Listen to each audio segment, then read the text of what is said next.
പഹൽഗാമിലെ ആക്രമണത്തിൻ്റെ പശ്ചാത്തലത്തിൽ കേരളത്തിലുള്ള പാകിസ്ഥാൻ പൗരന്മാർക്ക് തിരികെ പോകാൻ നിർദ്ദേശം വന്നു കഴിഞ്ഞു.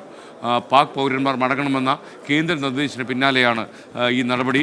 കേരളത്തിലുള്ള 102 പാകിസ്ഥാൻ സ്വദേശികളും ഈ മാസം 29-ാം തീയതിക്കുള്ളിൽ മടങ്ങിപ്പോകണം.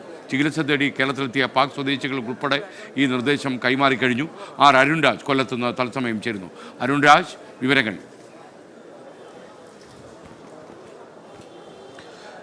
Good morning. പഹൽഗാം ഭീകരാക്രമണത്തിന്റെ പശ്ചാത്തലത്തിലാണ് കേരളത്തിൽ ഉള്ള പാകിസ്ഥാൻ പൗരന്മാരോട് ഉടൻ മടങ്ങിപ്പോകാൻ ഇപ്പോൾ കേന്ദ്ര സർക്കാർ നിർദ്ദേശം നൽകിയിട്ടുള്ളത്. 102 പാകിസ്ഥാൻ പൗരന്മാരാണ് നിലവിൽ കേരളത്തിൽ താമസിക്കുന്നത്. അതുമായി ബന്ധപ്പെട്ട വിസയിലടക്കം എത്തിയിരിക്കുന്നത് എന്നുള്ളതാണ് നിലവിൽ പോലീസ് നൽകിയിരിക്കുന്ന വിവരം. ഇതിന്റെ അടിസ്ഥാനത്തിലാണ് കേന്ദ്ര നിർദ്ദേശം എത്തിയിരിക്കുന്നത്. മെഡിക്കൽ വിസയിലല്ലാതെ എത്തിയ എല്ലാവരും തന്നെ ഈ മാസം 27-ന് തന്നെ സംസ്ഥാനം വിടണം എന്നുള്ളതാണ് നിർദ്ദേശത്തിൽ ചൂണ്ടിക്കാട്ടുന്നത്.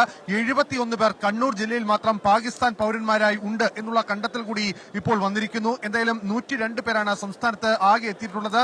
കഴിഞ്ഞ 6 മാസത്തിനിടയിൽ 51-ലധികം വരുന്ന പാകിസ്ഥാൻ പൗരന്മാർ കേരളത്തിൽ എത്തിയെന്നുള്ള വിവരം കൂടി ഇപ്പോൾ രഹസ്യാന്വേഷണ ഏജൻസികൾ ശേഖരിച്ചിട്ടുണ്ട്. ഇതിന്റെ അടിസ്ഥാനത്തിൽ ഈ പാക് പൗരന്മാരെ ഇപ്പോൾ കേന്ദ്ര സംസ്ഥാന ഏജൻസികൾ നിരീക്ഷിച്ചു വരികയാണ്. ഇതുമായി ബന്ധപ്പെട്ട് ഇവരുടെ നീക്കങ്ങൾ, ഇവർ മടങ്ങിപ്പോകുന്നതിന് ആരംഭിച്ചിട്ടുള്ള നടപടികൾ എന്നീ കാര്യങ്ങളിലും അന്വേഷണ ഏജൻസികൾ കരുതലോടെയാണ് മുന്നോട്ട് നീങ്ങുന്നത്. കാരണം ഈ കേന്ദ്ര നിർദ്ദേശത്തിന്റെ പശ്ചാത്തലത്തിലാണ് സംസ്ഥാനത്തുള്ള പാക് പൗരന്മാരുടെ വിവരങ്ങൾ കൂടി കേന്ദ്ര സംസ്ഥാന രഹസ്യാന്വേഷണ ഏജൻസികൾ ശേഖരിച്ചതും അവരോട് മടങ്ങിപ്പോകാൻ ഉടൻ തന്നെ നിർദ്ദേശം നൽകുകയും ചെയ്തിട്ടുള്ളത്.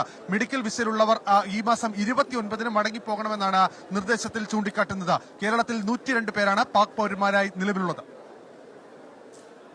അരുൺരാജാണ് വിവരങ്ങൾ നൽകിയത്. ഇപ്പോഴും ചങ്ങമ്പുഴ എടപ്പള്ളി പാർക്കിൽ പൊതുദർശനം തുടരുകയാണ്. ആയിരക്കണക്കിന് ആളുകൾ എത്തിക്കൊണ്ടിരിക്കുകയാണ്. 9:30 മണി വരെയാണ് ഈ പൊതുദർശനം പറഞ്ഞിട്ടുള്ളതെങ്കിലും അതിനൊക്കെ അവിടെ അവസാനിപ്പിക്കാൻ കഴിയുമെന്ന് ഇപ്പോൾ സംശയമുണ്ട്. പൊതുപ്രവർത്തകർ, നേതാക്കന്മാർ, ഗവർണർമാർ, ജസ്റ്റിസുമാർ, അങ്ങനെ നാടിൻ്റെ വിവിധ മേഖലകളിൽ നിന്നുള്ള ആളുകളാണ് രാമചന്ദ്രനെ ഒരു നോക്ക് കാണാനും അദ്ദേഹത്തിന് അന്ത്യാഞ്ജലി അർപ്പിക്കാനും എത്തിയിട്ടുള്ളത്. കണ്ണീർ പുഴയായിട്ടാണ് ഈ ജനങ്ങളെല്ലാം അങ്ങോട്ടേക്ക് ഒഴുകിയെത്തുന്നത്.